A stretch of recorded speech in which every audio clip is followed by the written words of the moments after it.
Oi, sou a Carol Passos. E eu sou a Stephanie Ceola. E esse é o Pós Fácil, um podcast criado por duas amigas que gostam de falar sobre livros. Nós somos jornalistas, estudamos literatura e falamos aqui sobre livros com muito bom humor e zero pretensão. Vem com a gente!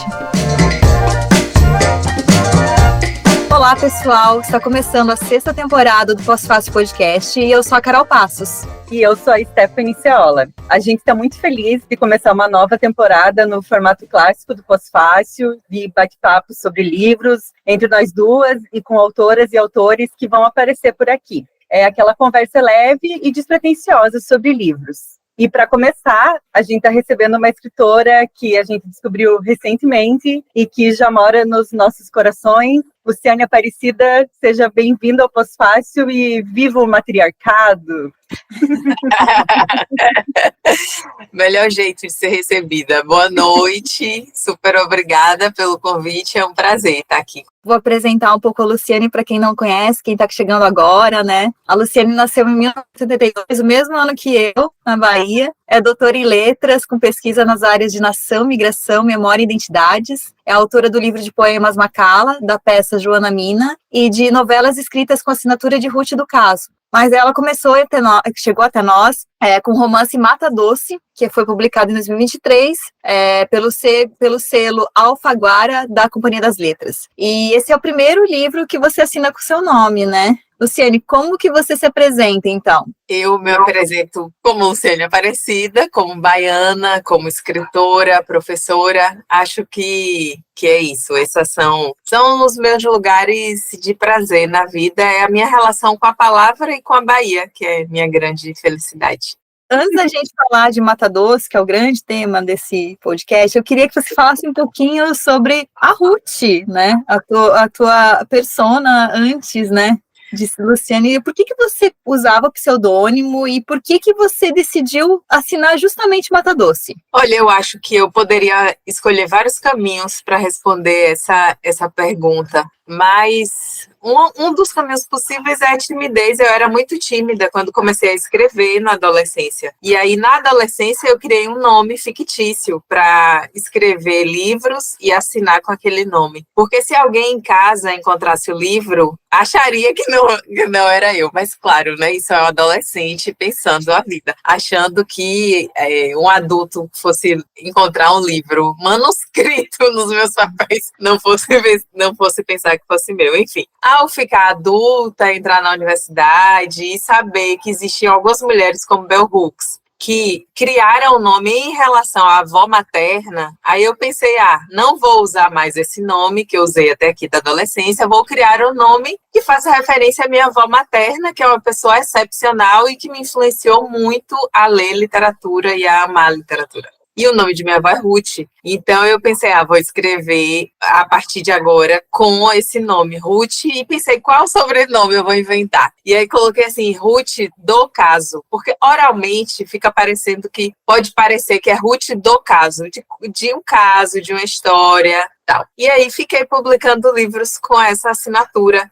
Era confortável para mim não ver o meu nome na capa do livro. A ideia de que eu estava também um pouco me escondendo. E essa é uma coisa. A outra coisa é que, para mim, era muito importante pensar esse lugar de autoria. Pensar assim, minha avó, uma professora, uma mulher que alfabetizou várias pessoas numa comunidade rural, no interior da Bahia, que sempre gostou de escrever, de ler. Como é pensar ela na capa de um livro como autora, por mais que não seja ela, né? Não seja as histórias que ela poderia ter querido contar, enfim. Mas, de algum jeito, foi bom estar com ela nesse começo, porque eu acho que eu venho de uma tradição matrilinear de mulheres que não caminham só. A minha existência, ela diz respeito a essas mulheres terem se posicionado na vida e terem dito assim, vou fazer isso porque eu quero. Vou ser escritora, vou ser professora, vou mudar de uma zona rural para outra, enfim. Vou fazer uma mobilização na vida por meu lugar de desejo. Então, a minha avó é uma mulher inspiradora e, de algum jeito, ela me faz estar aqui. É a presença dela, foi a presença de outras mulheres antes dela, na vida dela, fez ela estar, que me fez estar, que fez nós estarmos aqui nessa conversa. Então, eu acho que me agradava isso. Eu comecei a entender que eu assinava com o nome Ruth do Caso não mais para me esconder, mas que mais mulheres existissem, inclusive Ruth do Caso e essa história. Porque toda vez que eu ia falar sobre isso, eu tinha que trazer essa história. Tinha que fazer referência à minha avó, a quem foi minha avó, como a essa estrutura tão complexa no Brasil, que é pensar mulheres negras em diferentes lugares de leitura, de escrita, de intelectualidade, enfim, tudo isso. E aí, estava tranquila, publicando assim,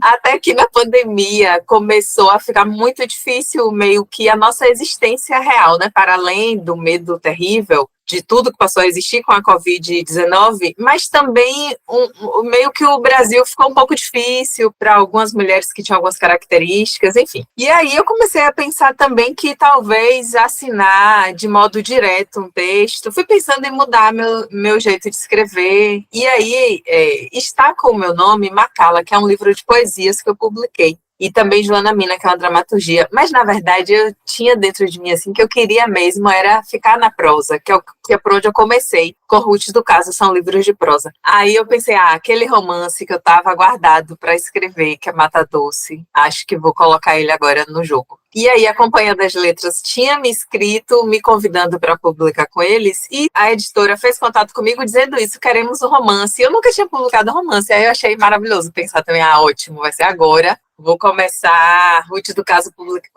Ato falho, né? Total.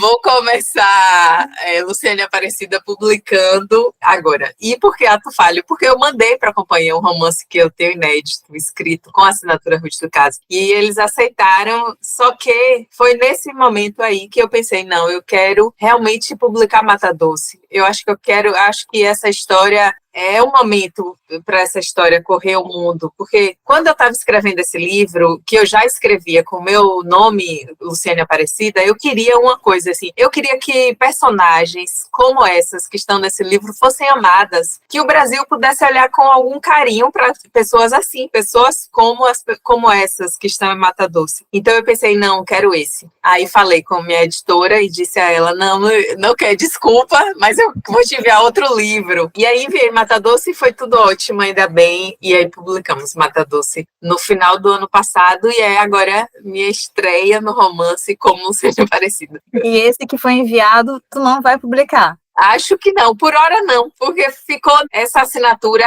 enfim, não sei, né? Não sei. Mas eu agora já estou escrevendo um outro livro como Luciane Aparecida de novo. Se um dia eu publicar esse romance inédito, eu quero que ele saia como era o projeto original, com o nome Ruth do Caso, tudo isso. Que fique lá aquela trilogia que eu publiquei um livro de contos, uma novela com o nome Ruth do Caso, e publicaria, por fim, esse romance que não foi publicado. Então, se porventura algum dia ele for, que seja com o nome Ruth do Caso. Mas a verdade é que eu já estou engatada em outro projeto, como Luciane Aparecida, que é meu próximo livro. Mas, enfim, agora a questão é Mata Doce, que acabou de sair também. Muito bonito isso que você fala da relação da tua avó e da tua família, assim, a gente já ouviu também você falar sobre essas referências em outras entrevistas, mas isso da avó particularmente, acho que me pega e pega a Carol também, porque a gente tem uma relação muito forte com nossas avós maternas e emociona, assim, porque eu acho que se tem um assunto, uma pessoa sobre a qual eu poderia ficar muitos minutos falando, seria a minha avó. E se eu tivesse que homenagear alguém que me inspirou dando um nome, seria o dela. Inclusive, o meu nome foi dado também em homenagem a ela, porque o nome dela era Liris Stefana e eu sou Stephanie por causa dela. Enfim, adoro falar de vó. Eu também adoro. Bom, a gente recebeu esse livro no fim do ano passado, da Companhia das Letras, e assim, quando ele chegou, a capa já foi um impacto, assim, né? Que capa maravilhosa, que arte linda, né? Eu vou tentar descrever aqui, né? Já que as pessoas não estão nos ouvindo. Mostra uma mulher negra de perfil, entre muitas flores, assim, as rosas brancas, que são muito presentes nesse livro. Essa arte é de Ale Calco, e comecei a ler e nas primeiras páginas já percebi que o romance seria tão impactante quanto aquela imagem que estava ali na capa, assim, né? O começo já é aquela coisa que você lê e já tem que meio que mudar a postura, assim, que você tá lendo, que você vai ficando meio tipo, opa, o que tá acontecendo aqui, não te deixa ficar passiva, assim, frente ao livro, né? Você é muito convidado a entrar naquela história. E eu me senti, assim, convidada a mergulhar naquilo, assim. A gente tem um monte de pergunta para fazer sobre o livro, mas antes a Carol vai fazer uma breve sinopse, e aí a gente começa a perguntar tudo. Eu tentei resumir a sinopse e vamos ver, né? Bom, Mata Doce é um romance épico, né, que conta a história da Maria Teresa, grande Maria Teresa, que é uma mulher que vive com suas mães, que são personagens maravilhosas, num casarão antigo, cheio de histórias e de seus antepassados, né? Tem bastante ligação com antepassados. A história percorre a vida toda da Maria Teresa, desde quando ela é adotada pelas mães até a velhice, e a protagonista ela é acompanhada pelos personagens Mané da Gaita, que é um músico e vendedor de doce, a sua cadela Chula, Laia, ex-prostituta e madrinha de Maria Teresa, os gêmeos Cícero e Antônio, filhos do dono da venda, o Tony de Maximiliana, que é o vaqueiro, matador de gado, filho da sacerdotisa mãe Maximiliana dos Santos, e Zezito, né, que é o amor da Maria Teresa e com quem ela planeja se casar. Mas a vida da Maria Teresa ela é atingida por uma tragédia, né, que muda o rumo da vida dela, e a gente, enfim, esse começo do livro, extremamente potente, você começa essa obra, assim, eu fiquei encantada com a Filhinha Mata-Boi, assim, acho que é uma personagem extremamente forte, assim, a forma como constrói ele no começo é incrível. E aí agora a Stephanie vai entrar nas perguntas, que eu só queria fazer um comentário. Mas é sobre a filhinha e sobre a Maria Teresa, porque, assim, uma coisa que ficou me martelando, assim, enquanto eu lia o livro e fui entendendo o que estava acontecendo ali, quem era a Maria Teresa e quem era a Filhinha Mata-Boi, é como o trauma muda a vida da gente, como você é uma pessoa antes de uma experiência traumática e pode se tornar outra depois. E, claro, existem interseções entre essas pessoas, em algum momento você vai ser as duas, mas existe esse deslocamento também, né? E no livro são duas personagens quase, né? Mesmo sendo habitando a mesma pessoa ali.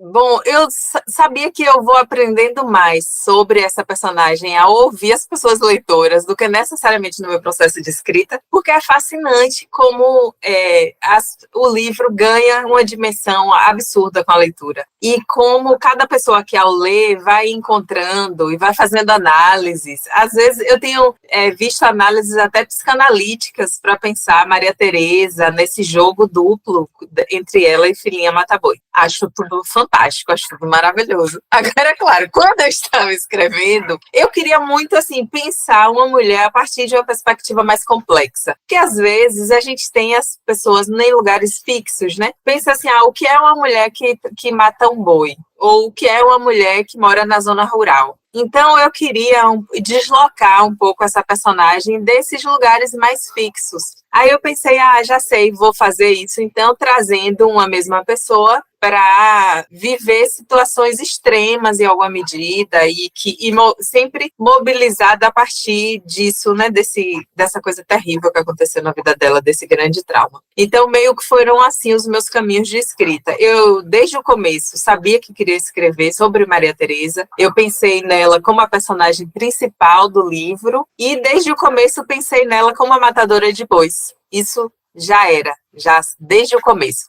Só que, ao passo que Filhinha Mata-Boi foi surgindo, Maria Teresa foi ganhando profundidade. Então, quanto mais eu descrevia a matadora de boi, a mulher que estava diante a um boi vivo para ter esse encontro que tem nas primeiras páginas do livro, quanto mais eu fui escrevendo sobre isso nesse começo, mais a Maria Teresa, sonhadora, delicada, datilógrafa, foi surgindo. Então era tipo assim, era como se fosse um novelo de linha, e quando eu puxava Filhinha, quem vinha não era Filhinha, era Maria Teresa. Era como se de querer descrever como era que essa mulher caminhava naquela estrada de pedra e de poeira, voltando de um abatedouro com avental melado de sangue e com a faca na mão. Quem aparecia para mim era uma datilógrafa que estava escrevendo cartas para pessoas que não sabiam ler numa comunidade rural. Então, as duas personagens, elas foram existindo como duas a partir do momento que eu quis inventar uma, assim, meio que foi um caminho até meio misterioso para mim como escritora, porque realmente eu queria escrever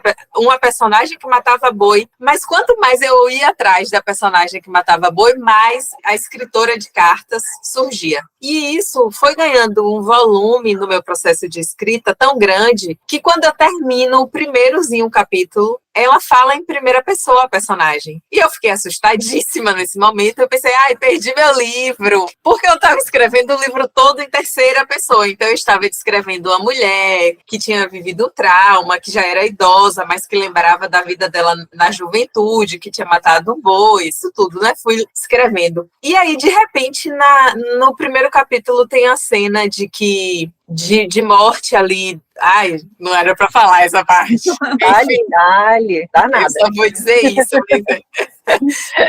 Mas tem uma cena difícil, e aí quando ela vai... E aí, na reflexão sobre essa cena, tem um momento que o texto vai para a primeira pessoa. E quando isso acontece, foi sem... Eu não programei, eu não estava pensando, agora eu vou tirar o texto da terceira pessoa para a primeira. Isso aconteceu. E ali a personagem ganhou profundidade. Porque ali eu pensei, meu Deus, então eu vou seguir o livro de vez em quando colocando essa personagem como narradora em primeira pessoa, como se fosse ela contando a sua vida. E daí que eu pensei, ok, Maria Teresa vai contar a história. Na verdade, tudo isso é ela já uma mulher idosa, velha, sozinha no casarão, datilografando um livro. E aí meio que eu fui tramando essa parte assim, e essas personagens foram aparecendo. E aí, eu também gosto de trabalhar com duplo, né? É tanto que tem Maria Teresa e Filhinha, são uma personagem só e com 2 nomes, mas tem também 2 gêmeos na história. Então, eu o tempo inteiro estou trabalhando com isso, assim. E tem algumas cenas com espelho, que de algum modo é um encontro das personagens com o que pode ser um duplo dela mesma também. Todas essas imagens me agradam muito e aí eu decidi explorar isso no livro, de algum modo. Quando muda de pessoa, ali no final do primeiro capítulo, eu cheguei a grifar no livro. Eu tava lendo no Kindle, tipo, mudou de pessoa. Foi um susto, assim. Só que eu ainda demorei pra me ligar, tipo, então é ela que tá contando essa história. Eu também como escritora, demorei de entender. Eu fiquei assim, quem é essa voz em primeira pessoa? O que aconteceu aqui? Perdi meu livro. Eu juro que eu parei de escrever esse livro por 2 semanas nessa crise. Só fui resolvendo isso ao longo da escrita, porque eu acho que tem um momento também que a gente não controla tanto as coisas assim. Tem um momento que você planeja, eu planejei, eu gosto de escrever assim, planejando o livro. Tem gente que não, que vai só com a imaginação, mas eu gosto de planejar, de fazer um esquema para o livro e tal. Só que com esse livro ele me ensinou uma coisa. Tem coisa que é do mistério, que é da entrega, a história que as palavras querem contar. As personagens meio que ganham uma dimensão que é ingenuidade minha ficar achando que eu tenho o controle total disso também. Aí chegou um momento que eu disse, tá, deixa, vamos lá, ver o que a personagem quer dizer também. E meio que fui seguindo o que as palavras iam meio que se arrumando. Tem um momento também que eu acho que essa entrega também é importante, e aí aconteceu. E acho que também tem a ver, talvez, né, com o fato de você também estar se entregando como autora, Luciane, talvez. Ai, exato, que bonito isso. Né? Eu estava falando, eu estava pensando muito nisso, assim. Meu Deus, é verdade. Exato. Assim. Ótimo. Obrigada por esse comentário, inclusive. Eu nunca tinha pensado. Eu, de algum jeito, me entreguei agora absurdamente para a literatura com esse livro. Tanto que escrevi um livro que já estava querendo escrever, que estava guardando, tipo, esperando aquele momento da vida, que talvez nem apareça, acho que a gente deve mesmo escrever, enfim. E é isso. Eu acho que realmente, de algum jeito, esse livro é um encontro também, é uma liberdade para mim mesma, né? Um jeito de dizer, tá tudo bem, escreva. É que eu imagino, né, que escrever com pseudônimo, escrever com o próprio nome deve ser diferente, né? Completamente diferente, exatamente. E o texto que eu escrevi com o nome Ruth do Caso, ele é bem específico. Ele tem uma linguagem mais dura, mais assim, mais... É um texto mais... Ao mesmo tempo que pode ser mais nebuloso, ele é muito duro de escrever, porque traz situações da realidade do Brasil, índices de violência contra mulheres. Então, eu escrevi a partir do diálogo com isso. Não que isso também não tem em Mata Doce, tem, mas eu acho que em Mata Doce eu consegui encontrar um lugar de equilíbrio para mim mesma, como autora, consegui fazer disso um tema que não me magoasse tanto, por mais que magoe, né, enfim. Mata Doce, ele é poético também, né? Ele é um livro que você consegue mesclar ali no texto, é bonito, né? Tem cenas muito lindas. Então, Acho que entendo. E tem outra coisa que me chama muita atenção, além dessa de ficar pensando aí na construção dessas personagens, que é a questão do tempo nesse livro, de a gente não saber localizar aquela história em determinado momento do tempo, assim. E aí tem a Chula, né? A cachorrinha, que ela ficou assim, eu adoro realismo mágico, e para mim ela é um elemento fantástico ali, que não grita, né? Que não, ele não sobressai, ele tá meio camuflado ali, né? A Chula vive tudo aquilo, ela é uma observadora de tudo que aconteceu na vida da Maria Teresa, do início ao fim. Viveu, sei lá, 5 vezes mais, ou mais ainda do que um cachorrinho podia viver. Eu queria que você contasse de onde que nasceu a Chula. Ai, olha, sabe, tem coisa assim que eu também juro. E eu posso falar aqui das referências, de onde eu fui catando referências para escrever Chula. Mas eu acho que essa cadela, ela surge na história como um ponto mágico de meio que quase de apoio para mim mesma, escritora. Como eu espero que ela seja apoio também para as pessoas que estejam lendo o livro. Porque tem alguns momentos da história que a cena às vezes fica um pouco pesada, mas aí vem essa cadela no meio das pessoas, lambendo pernas, correndo na sala. Tem uma cena que foi muito difícil para mim escrever, que foi uma cena que está tendo um velório no meio de uma sala. E do nada, no meio desse velório, aparece meio que um pensamento, um sentimento dessa cadela felicíssima de estar na sala cheia de gente, assim. Então, são coisas que eu acho que tá nesse lugar do amparo emocional. Eu acho que eu acho que a personagem Chula, ela está no livro como um amparo emocional para quem está lendo, para mim, enquanto escritora. E aí, nesse sentido que eu acho que eu fui escrevendo ela para tramar ela como uma trama, como uma coisa que eu fosse enredando no sentido de trançar. Como se eu fosse trançando o tempo de vida dessa cadelinha como um tempo de esperança, de amor, de afeto nesses personagens.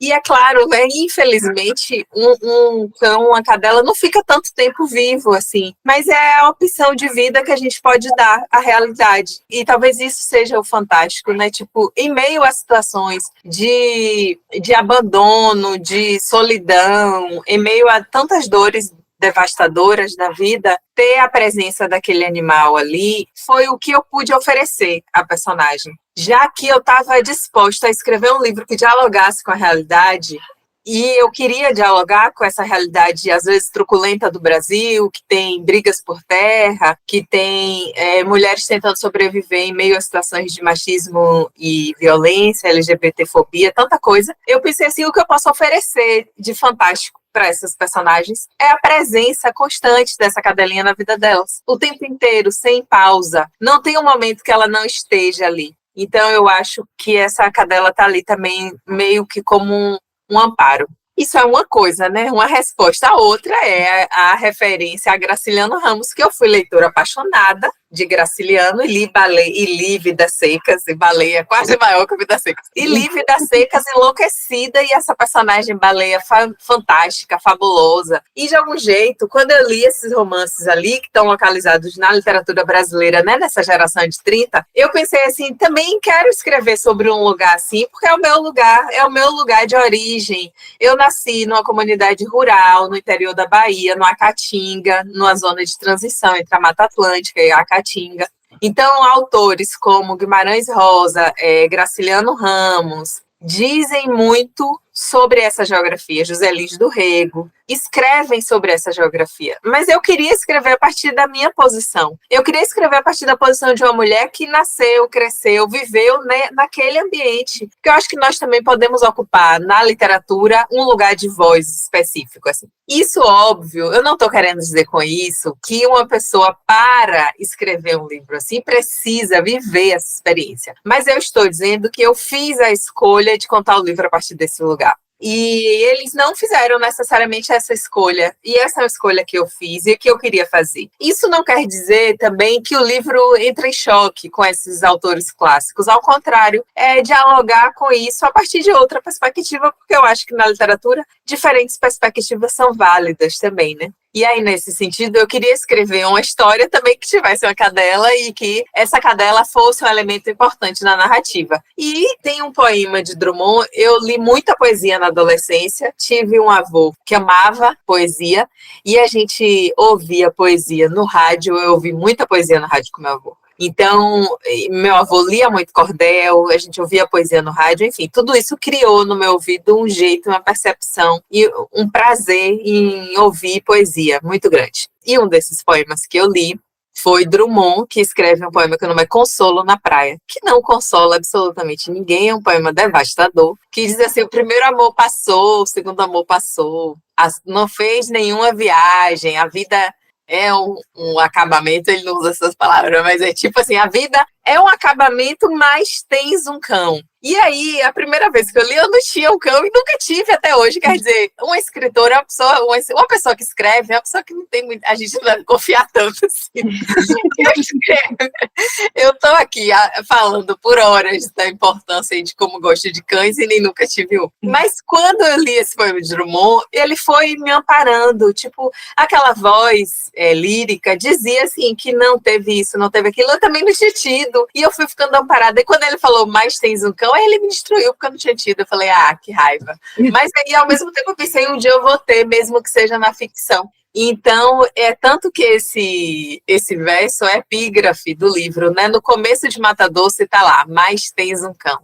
Uhum. Então, é isso, eu acho que é tipo assim, de algum jeito, pode ser até uma voz minha, romântica, sonhadora, na perspectiva de pensar que pode existir uma saída para determinadas situações de desespero e solidão. Ou a gente pode chamar de outro jeito, não de uma voz romântica e sonhadora, mas de uma voz de esperança. E para alguns grupos no Brasil, o que resta é a esperança. A gente não tem outra opção. Ou a gente se segura na esperança para seguir adiante, ou a gente não vai ter muito o que segurar, porque a sociedade vai estar dizendo não, vai estar nos julgando a partir de nos conhecer de algum modo, enfim. Às vezes o texto de uma mulher é julgado antes de que as pessoas leiam esse texto, de uma mulher baiana, nordestina, enfim, tudo isso que a sociedade vai, infelizmente, cercando a nossa existência com tanta censura, com tanta coisa. E aí, nessa perspectiva, eu acho que a esperança é um lugar revolucionário. E aí, nesse lugar, eu acho que a literatura é um lugar revolucionário, a leitura literária, o diálogo sobre a literatura e ler mulheres, aí para mim é um diferencial intelectual num mundo como o nosso absurdo. Quando a gente faz esse movimento de pausa, de com honestidade, estar diante do texto de uma mulher, ler e entender aquilo, e aquilo nos levar a pensar, a sentir prazer, alegria, choro, riso, mágoa, qualquer coisa, qualquer sentimento sobre a vida. Eu acho que é uma posição intelectual que vai criando caminhos de diferença no mundo muito grande. Então, eu acho que a cadelinha, ela está em Mata Doce nesse lugar. É um lugar de sonho, é um lugar de esperança. Que pena que é fantástico, né? Porque se fosse real, a gente podia pensar que podemos conseguir alguma coisa. Eu ia entrar num assunto que você já mencionou aí, que é sobre censura e coisas que a gente tem visto acontecer terrivelmente, mas antes disso, eu acho que a gente não pode deixar de falar das outras mulheres de Mata Doce, né? Das mães da Maria Teresa, da madrinha dela, e assim, do mesmo jeito como a Chula tá ali como parte daquilo, e não tem nenhum momento que você... Vou abrir aqui um parágrafo para explicar para vocês que essa cadela não poderia estar vivendo todos esses anos, né? Você não faz isso, ela só está ali vivendo. Essa foi uma coisa que eu e a Carol comentamos muito quando a gente estava lendo o livro, que as vivências dessas mulheres... A Maria Teresa tem duas mães. Não existe um momento do livro em que, peraí, agora vamos fazer uma pausa aqui que eu vou explicar para vocês que esse é um casal lésbico, sabe? Ou tem uma personagem que é travesti, tem isso, e em nenhum momento é aberto um corredor para elas passarem, é feita uma pausa na narrativa para a gente falar sobre isso. Elas estão ali vivendo, elas são parte daquele contexto, não precisa colocar uma lupa em cima e dizer isso é diferente do restante, porque não é, porque naquele contexto ali, elas são parte daquilo, né? Elas estão presentes. Não sei, Carol, a gente falou tanto sobre isso, não sei se você quer completar esse seu comentário. Não, é bem isso, assim, a gente comentou como é natural, né, assim, dentro da história, como surgem os personagens, né, até você comentou ali que você planeja, né, as suas histórias, planeja bastante, né, e aí pensei como que foram surgindo, porque a Maria Tereza já estava ali, né, já queria contar essa história, mas como foram surgindo as outras, como foram desenhando as mães, né, é muito interessante, assim, como é citado no texto mesmo, e até, assim, as surpresas que a gente tem durante a narrativa, enfim, desde a origem da Maria Tereza, né, não vamos falar muito, né, para não dar spoilers e tal, mas você vai contando tão natural que, de repente, a gente, meu Deus, essa surpresa, sabe, assim, é uma história que ela corre muito bem, assim, e é bem isso, coloca os temas sem ser, né, ou didática ou nada, porque é isso, a vida é isso, né, a vida é isso, e é bonito, né, ver personagens assim. E aí eu queria só que tu comentasse como que surgiram mesmo essas outras personagens, principalmente as mães. Todas elas.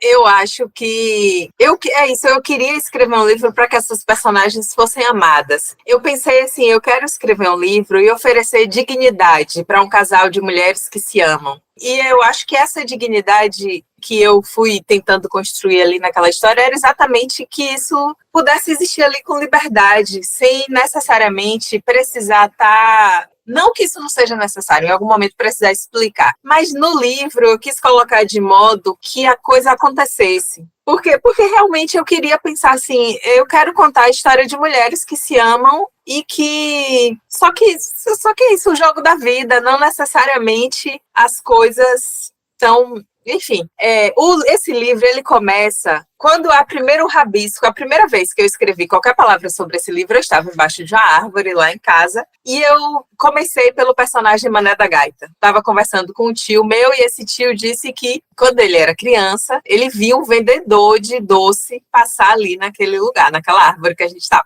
Eu fiquei pirada com isso. Eu falei, como assim, meu tio? Ele era músico, não tinha uma perna e vendia quebra-queixo. Eu disse, meu Deus, é um personagem fabuloso. E anotei o nome, Mané da Gaita é alguém que de verdade existiu lá na minha comunidade rural. E meu tio me contou isso quando tinha 75 anos, então esse era um homem idoso de muitos anos, do comecinho ali do 20. E aí eu pensei, quero dar um mundo para Mané da Gaita, mas o mundo que eu quero dar para Mané da Gaita é um mundo que as mulheres sejam protagonistas. E aí, nesse momento, eu pensei, Maria Tereza será filha de Marinha e Tuninha, duas mulheres casadas que se amam. E pronto. E a história foi exatamente assim. E aí eu não pensei, a orientação de gênero de Tuninha é travesti, mas a orientação sexual é lésbica. Não, é claro que é, né? As definições são essas, né? Uma das mães de Maria Tereza, a orientação de gênero dela é uma mulher travesti, uma pessoa trans, mas a orientação sexual é lésbica, enfim. Mas eu queria contar que essa mulher só conseguiu comprar um óculos quando era velha, quando era idosa, porque não teve dinheiro antes. Porque a gente está no Brasil, que a situação financeira de alguns grupos é muito bizarra. Eu queria dizer que uma mulher travesti pode viver um grande amor e morrer ao lado da sua esposa, vivendo feliz, imensamente feliz, até o resto da vida, porque a gente tem um índice de morte no Brasil de pessoas travestis absurdo. Então eu queria, do mesmo jeito que eu quis criar um ambiente de amparo para Maria Tereza em contato com a natureza, com o roseiral, com a fé, com a Rosa, eu quis criar para aquelas duas mulheres um grande amor. Eu queria que o livro fosse para elas. E elas são o grande amor, elas são o ponto de amor do livro. Elas se amam a vida inteira, vivem um casamento diferente do que às vezes a sociedade apregou, que pessoas LGBTQIAP+, tenham a oportunidade de viver. E ficam juntas e adotam uma criança e vivem um relacionamento amoroso fabuloso. E Tuninha é uma grande bordadeira, então eu queria destacar isso. É porque assim, eu tinha muita coisa dessas personagens para destacar. Não dava tempo ter que ficar destacando o que a sociedade me lembra a todo tempo. A sociedade me lembra todo o tempo que eu sou uma mulher panafetiva, que sou uma mulher baiana, que sou uma mulher nordestina, que sou isso, aquilo. E eu tenho o tempo inteiro que só tá falando desses temas. Eu não tenho, às vezes, a oportunidade de estar falando de outra coisa. Tá dizendo assim, a cor que eu mais gosto é a vermelha. Toda quarta-feira quero estar usando vermelho. Eu não tenho a oportunidade de dizer, de falar, a comida que mais gosto é essa. O cheiro que mais me agrada. A flor que mais me encanta é essa flor. Então, já que eu queria oferecer isso às personagens, porque eu queria ter isso muito na vida. Eu queria ter a oportunidade de estar falando de temas que são temas indispensáveis para a vida de qualquer pessoa, que é pensar assim, qual música você gosta de ouvir quando está feliz ou triste? Esse é um tema indispensável na vida de qualquer pessoa, mas nem toda pessoa tem o direito, porque às vezes a gente é tão exigida a estar levantando demandas e questões para a nossa própria sobrevivência que a gente não pode pensar nisso que nos torna humano, que nos complexifica, que faz com que a gente se eleve também de algum modo. E aí, não encontrando isso na realidade, meio que como escritora, eu vou tentando tramar isso na ficção. Eu vou tentando apresentar personagens que possam viver lugares de desejo, de sonho, de vida, que, em alguma medida, nem sempre a gente consegue encontrar. Então, coloco ali elas para serem muito amadas. E as outras personagens foram surgindo meio desse desejo. Eu queria também pensar a história de uma mulher órfã que é criada num prostíbulo, né, numa casa de profissionais de sexo, como é a madrinha de Maria Teresa, e pensar que em algum momento essa mulher se sente perdida na vida, mas encontra amparo. Outras pessoas um dia tocam na mão dela e dizem assim, fica calma, eu vou te ajudar. Seja um líder religioso, dentro de uma perspectiva de liberdade, eu não estou falando de lugares de opressão. Seja um casal que decide ajudá-la e acolhê-la em casa e dizer assim, vou arranjar um emprego para você aqui. Porque isso acontece com muita frequência no mundo, na vida também. Porque também existem pessoas no mundo que amparam outras pessoas, existem mulheres que amparam mulheres que estão em situação de violência. Muitas mulheres que passam por situação de violência só conseguem resistir porque encontrou um amparo. Às vezes, essa pessoa oferece um amparo oferecendo um livro, uma comida, um emprego, uma casa para dormir uma noite. Então, eu queria expor isso no livro. Eu queria escrever um livro que a gente pudesse ver essas tramas, esse enredamento da mulher nessa perspectiva. Que as mulheres estivessem ali não competindo nada, mas se amando integralmente. E eu acho que nessa perspectiva meio que fui construindo Mata Doce nesse enredo, assim, numa história de mulheres que se amparam e que se amam. E de homens também, né? Porque eu acho que meio que nesse jogo, a mesma coisa que aconteceu com Maria Teresa, quando eu fui puxando a linha para construir personagens mulheres que iriam se amar integralmente, meio que aconteceu de ter personagens homens que se amparam também, como é o caso de Venâncio, um velho, que é amparado pelas mulheres, que ampara elas emocionalmente também em alguma medida, que sente saudade da mãe. Achei delicado também a gente pensar a ideia de um homem velho, um homem negro, velho sozinho, que sentia saudade da mãe e que decide escrever uma carta para de algum jeito se aproximar da mãe nessa perspectiva. Enfim, aí meio que as personagens fui colocando elas assim para irem tramando esses lugares de existência. As personagens mulheres, elas são fundamentais nos meus livros, em todos os livros, e Mata Doce principalmente. Eu acho que meio que Mata Doce eu fui encontrando esse refinamento de como ir elaborando essas personagens, como ir escrevendo sobre elas. E foi muito carinhoso escrever, foi fabuloso escrever sobre Marinha, sobre Toninha, foi fantástico. E acho que você conseguiu que a gente se apegasse a elas, porque sofri com cada uma, assim, são maravilhosas. Obrigada por essas mulheres. A gente é bem curiosa com próximos projetos. Não sei em que pé que tá, assim, mas talvez se também tiver se puder falar um pouco sobre esse próximo livro, se tem previsão de sair, quando que vai sair. Eu acho que não sei até que ponto eu posso falar alguma coisa, mas é uma pesquisa que eu comecei a fazer em 2016, e aí o livro não está pronto ainda, eu estou no processo de escrita. Possivelmente eu sigo assim até ano que vem inteiro. Então, é um livro que deve estar fechado no final do ano que vem, para o começo do outro, não sei. É porque hoje eu estou dizendo isso. Pode ser que daqui a um mês eu pense, meu Deus, vou levar mais 2 anos. Ou pode ser que daqui a 6 meses eu mande o livro pronto para a editora. Então, eu não sei. Mas acho que hoje a data possível para encaminhar ele para a editora é ano que vem. Isso quer dizer uma publicação no começo do ano seguinte ou no final do ano que vem, não sei. A gente não tem isso definido ainda. Mas o livro já tá acontecendo. Já tô louca com essas outras personagens, já nervosa pra querer falar. Porque você fica nervosa querendo falar. Mas se falo, é meio que resolvo a personagem. Aí eu prefiro, nesse momento de escrita, tá assim, sem falar. Mas, mais uma vez, teremos personagens mulheres, direcionando ali a trama, a narrativa, mais o romance. Mata Doce, se a gente vai pensar um tempo, talvez ele esteja ali comece no final do 19, mas está muito localizado no começo, meados do século 20. Esse vai estar por hora, não sei, isso pode mudar, mas por hora ele vai estar integralmente no 19, mas não tenho certeza. Mas me interessa muito pensar também mulheres na Bahia nesse período, o que estavam fazendo, como estavam pensando sua existência no mundo, enfim, é por aí. Legal. Falando do assunto chato agora, quando a gente terminou de ler Mata Doce, eu comentei com a Carol e com outros amigos que atuam na área da educação. Eu estou estudando letras, estou fazendo licenciatura e já tive uma experiência em sala de aula, e eu fiquei pensando muito que eu queria que os estudantes lessem Mata Doce. Fiquei pensando nisso, assim, como trabalhar esse livro em sala de aula, como trazer vários elementos dele, construção de personagens, isso do tempo no sentido também da pessoa que narra, quem é que está narrando e tal, para discutir em sala de aula. E a gente conversou sobre isso, e esse também foi um assunto de quando a gente recebeu aqui no Pós-Fácil o Jefferson Tenório, que escreveu O Avesso da Pele. A gente conversou sobre isso com ele aqui. Ele falou sobre ser um livro para a formação de pessoas, né, que ele esperava ler, escrever um livro que ele não leu quando ele era adolescente, que ele achava que fazia falta e tal. E nesse momento a gente está vendo esse livro dele ser censurado em vários lugares, de um jeito absurdo, com situações totalmente tiradas de contexto, em que não se discute de fato por que não querem que as pessoas leiam esse livro, né?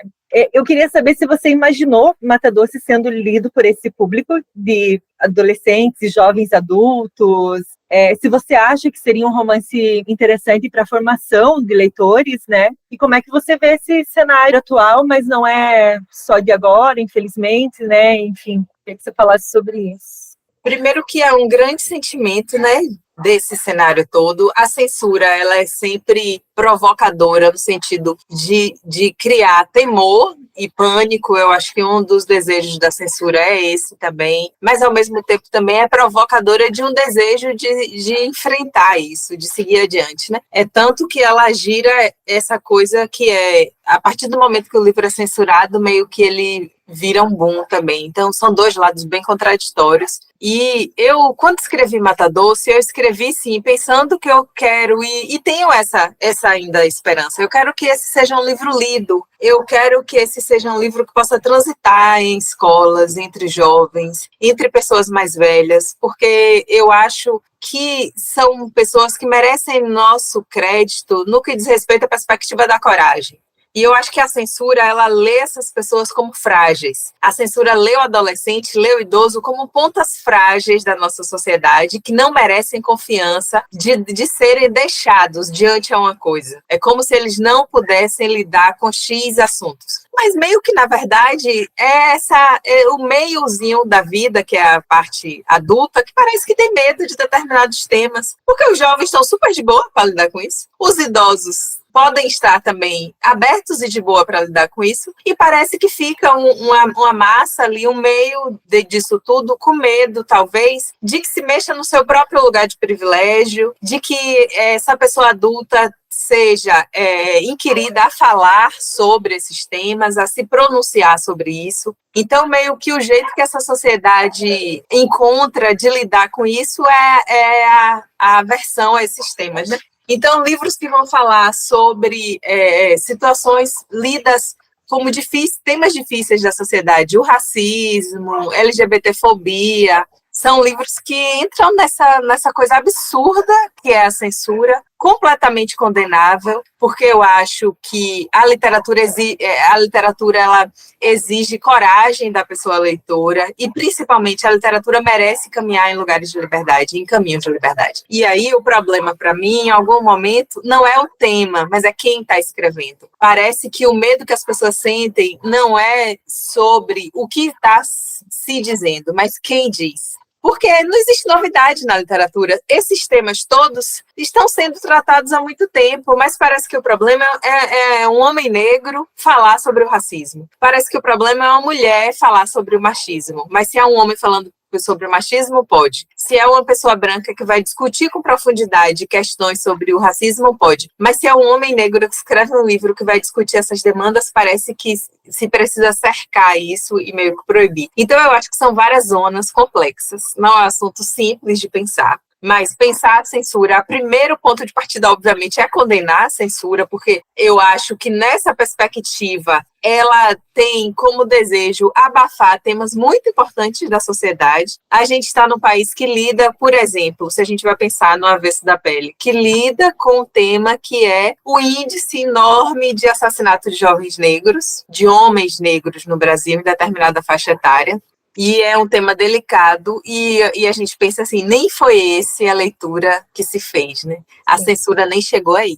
Parou antes, parou o livro antes. Ou não queria o assunto e diz que a argumentação do livro é outra coisa. Então, o tempo inteiro a gente tem que estar transitando entre esses lugares de tensão. Eu espero muito que a gente supere esses momentos. Eu acho que um dos jeitos que a gente tem de enfrentar essas situações de censura é seguir falando, é seguir escrevendo sobre literatura. E eu quero muito que Matadoce entre nas escolas, seja um livro lido, porque eu acho que a Bahia tem a dizer sobre o Brasil. Eu acho que Matadoce tem a dizer sobre movimentos de amor, sobre pessoas e como a gente pode ir tramando essas narrativas. E também nessa faixa etária, eu acho que, de novo, eu acho que a gente precisa pensar com algum afeto, juventude, infância e velhos, né? Nós que, quando a gente começou aqui falando dessa relação que a gente tem com mulheres mais velhas, que são nossas avós, e eu acho que o Brasil precisa pensar nisso, precisa pensar em mulheres mais velhas. E eu queria também, com Matadoce, pensar sobre isso. Eu queria pensar com carinho sobre essas pessoas, pensar no cuidado que a gente tem que ter com essas pessoas. Então, eu acho que Matadoce também, ele pode nos ensinar sobre isso. O tempo inteiro no livro, eu fui escrevendo, desejando que personagens